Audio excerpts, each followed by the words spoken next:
Everyone, welcome to JRF.com। आज के video के लिए जो टॉपिक मैंने डिसाइड किया है वो है unit 7 banking and financial institutions में NPA management and SARFAESI act, which is again very important for your NTA NET JRF examination. और साथ ही साथ जो स्टूडेंट्स UG और PG लेवल के एग्जामिनेशंस के लिए प्रिपेयर करें, जिनके अपकमिंग एग्जामिनेशंस हैं, उनके लिए भी ये दोनों टॉपिक्स इंपॉर्टेंट है अगर बैंकिंग आपका सब्जेक्ट है तो। और वैसे भी इन दोनों टॉपिक्स का, इन दोनों टर्म्स का एक जनरल नॉलेज लेना भी हमारे लिए कह सकते हैं बेनिफिशियल है, so that we have an idea कि you know what are the different procedures that are categorizing the assets under NPA।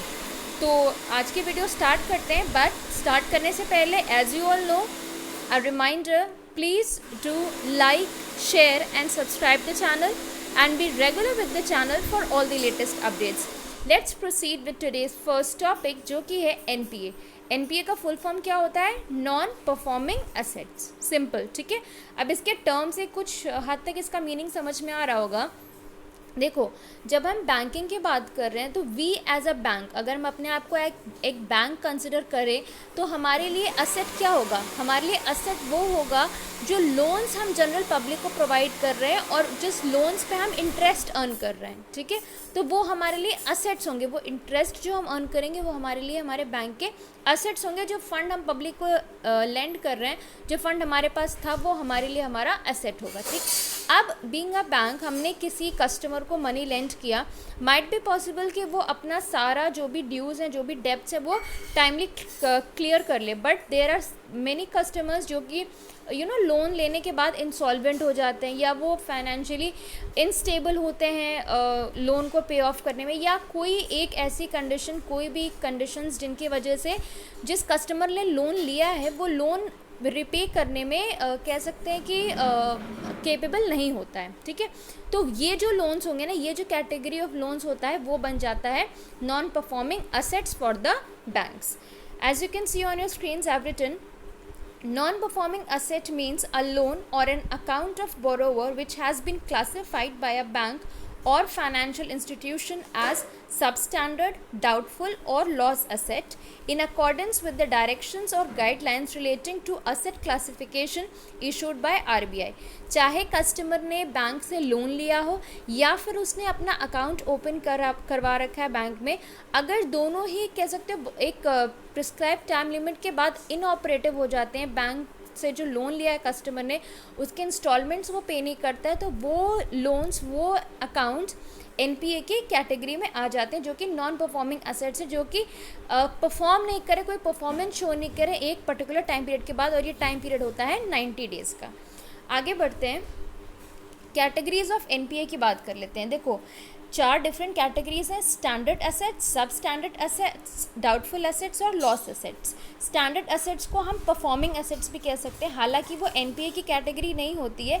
Standard assets generally वो एसेट्स होते हैं जो कि कह सकते हो प्रॉपर कंटिन्यूस बेसिस पे इनकम भी जनरेट करें और रिपेमेंट्स भी हो रहे हैं उनके as and when it is required by the bank, ठीक है। तो स्टैंडर्ड एसेट्स बेसिकली ये NPA की कैटेगरी में नहीं आएंगे, but still we categorise them as a type of NPA, right.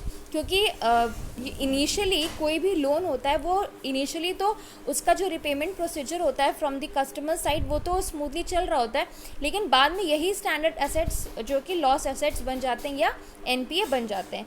Standard के बाद अब आता है सब स्टैंडर्ड एसेट्स। ये वो सारे लोन्स और एडवांसेस होते हैं जो कि 12 मंथ्स, इनका जो टाइम पीरियड होता है वो 12 मंथ से जो है वो नॉन परफॉर्मिंग हैं, ठीक है। जिन मतलब 12 मंथ्स का एक टाइम पीरियड है, 12 मंथ से ना तो कोई इंस्टॉलमेंट्स पे हुई ना, और अगर अकाउंट की बात करें हम तो कस्टमर का जो अकाउंट है वो 12 मंथ से इनऑपरेटिव है। डाउटफुल एसेट्स की अगर बात करें तो ये वो असेट्स हो जाएंगे जो कि 12 मंथ्स के पीरियड से ज़्यादा नॉन परफॉर्मिंग रहे हैं। और लॉस एसेट्स में वो एसेट्स जो कि मतलब कह सकते हो it's very clear, it's very obvious कि आप उनको रिकवर नहीं कर सकते हो। The loans, the repayment of the loans will not be made by the customers who have actually taken the loan, ठीक है। तो ये हमारा डिफरेंट कैटेगरी हो गया NPAs का। अब NPA को चेक करने के लिए बेसिकली जितने भी नॉन परफॉर्मिंग एसेट्स हैं हमारे, उनको चेक करने के लिए एक एक्ट पास किया गया था, सरफाइजी एक्ट 2002। इसका पहले बैकग्राउंड देख लेते हैं कि सरफाइजी एक्ट का बैकग्राउंड क्या है। ठीक, The legislation enacted for recovery of the default loans was Recovery of Debts Due to Banks and Financial Institutions Act 1993।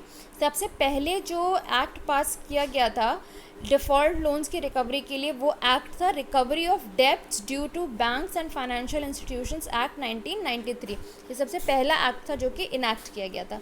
This act was passed after the recommendations of the Narasimhan committee first, which and the reports Narasimhan Committee first were submitted to the government. This act had created the forums such as debt recovery tribunals and debt recovery appellate tribunals for expeditious adjudication of disputes with regard to ever increasing non-recovered dues।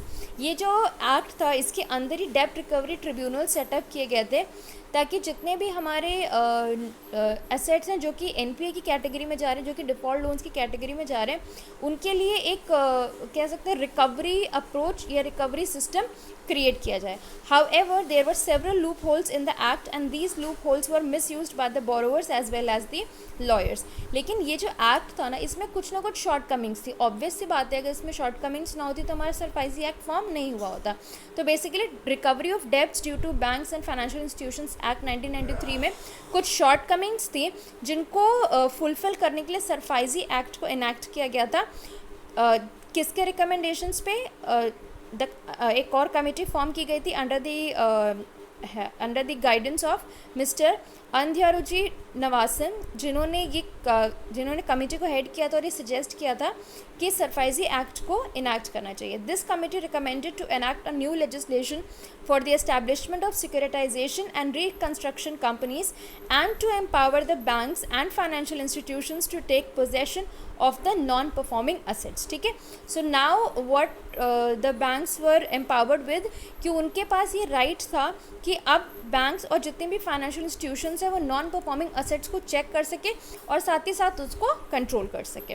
ठीक है, so this was all about the background. अब थोड़ा सा सरफाइजी act के बारे में पढ़ लेते हैं। सरफाइजी का full form securitisation and reconstruction of financial assets and enforcement of security interest act, ये फुल फॉर्म है हमारा सरफाइजी का। SARFAESI act 2002 was circulated. क्या बेसिक रीजंस इसको सर्कुलेट करने का? सबसे पहला, to regulate securitisation and reconstruction of financial assets. जितने भी असेट्स थे, ठीक है, जो भी फाइनेंशियल एसेट्स हैं, तो इसके अंदर ये कंपल्सरी कर दिया गया था कि जब भी कोई पर्सन लोन अवेल करेगा तो so the person has to provide some or the other security before availing for the loans, और साथ ही साथ जितने भी एनपीएस है उनको रिकंस्ट्रक्ट करना। Next, enforcement of the security interest. Third, matters connected therewith और इंसिडेंटल देयर टू। ठीक, यानी कि चाहे वो रिकवरी ऑफ द लोन्स हो या फिर एनपीएस को चेक करना, कंट्रोल करना, any matters related to these two aspects, उसको चेक करना भी was one of the basic function of SARFAESI act, और ये it extends to whole of India. ठीक है, it is an act further to amend 4 laws. ये जो act बना था सरफाइजी एक्ट, इसने जो है 4 डिफरेंट एक्ट्स को अमेंड किया, right. First, SARFAESI act 2002 itself. Next, recovery of debts due to banks and financial institutions act 1993, जिसके शॉर्टकमिंग्स की वजह से सरफाइजी एक्ट इनैक्ट हुआ था। Indian stamp act 1899 and depositories act 1996 and for matters connected therewith and incidental thereto. ठीक,